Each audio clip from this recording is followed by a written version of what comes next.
આ સ્ટોરી છે એવા બે છોકરાઓનું કે જે કદાચ તમારા જેવા અને મારા જેવા મૂવી જોવાના શોખીન છે.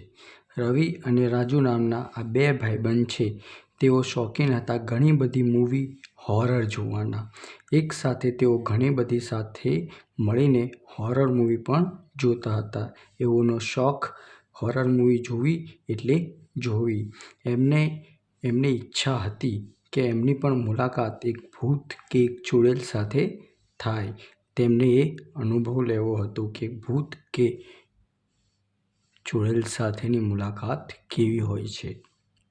રવિ અને રાજુ જ્યારે એક દિવસ મૂવી જોવા ગયા હતા ત્યારે તેમને સારું એવું હોરર મૂવી જોવા માટે જવા નીકળ્યા અને એ હોરર મૂવી જોઈને તેઓ પાછા ફર્યા. ત્યાં તેમણે એક શોર્ટકટ રસ્તો અપનાવ્યો. શોર્ટકટ રસ્તો એટલે તમે જાણો છો કે શોર્ટકટ રસ્તામાં શું હોય અને શું ના હોય.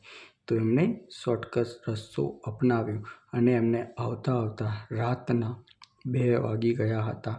કેમ કે રાતની મૂવીનો શો હતો. એ રસ્તા વિશે ખાલી એમણે સાંભળ્યું હતું પણ આજે એમને થયું કે આ શોર્ટકટ રસ્તો આપણે પણ એક વખત અનુભવ કરીએ. તેમણે સાંભળ્યું હતું કે આ શોર્ટકટ રસ્તા પર ઘણા બધા અકસ્માત થાય છે અને સાથે સાથે ત્યાં એક ભૂતનો પણ એક વાસ છે. કેટલાય માણસોએ સફેદ સાડીમાં એ ચુડેલને જોઈ હતી. રવિએ તો ના પાડી પણ રાજુ કહે કે એ જ રસ્તાથી આપણે જઈશું અને આ સફેદવાળી સાડીવાળીને જોઈશું. રવિએ બાઇક રસ્તા પર લીધી.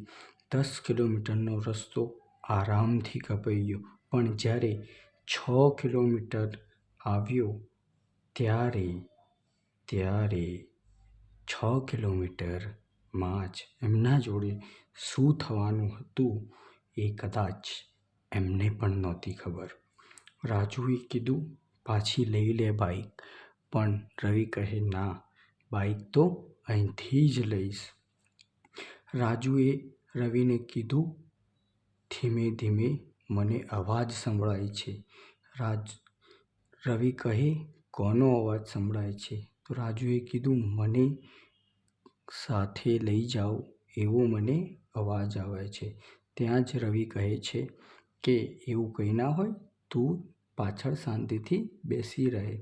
ત્યાં જ આ અમાસની રાત હતી અને ધીમે ધીમે રસ્તા પર ધુમ્મસ થતું હતું અને રાત પર ઘનઘોર થતી હતી. ત્યાં જ રવિએ ધુમ્મસમાં સફેદ સાડીવાળી છોકરીએ જોવા મળી જેના પગ ઉલટા હતા અને ઝાડ પર ઉલટી લટકી રહી હતી.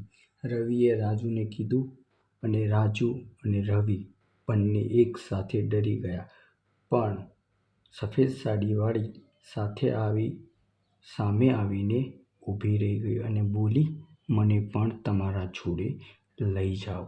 રવિએ બાઇકની સ્પીડ વધારી અને ધીમે ધીમે આગળ જવા દીધી. ત્યાં જ રાજુએ જોયું કે સફેદ સાડીવાળી એ ઉડતી તેમનો પીછો કરી રહી હતી. રાજુ બિચારો ડરી ગયો અને ત્યાં જ બેભાન થઈ ગયો અને રવિની બાઇકની સ્પીડ પણ ધીમી થઈ ગઈ અને રવિએ બાઇક ઊભી રાખી અને ત્યાં જ એણે જોયું કે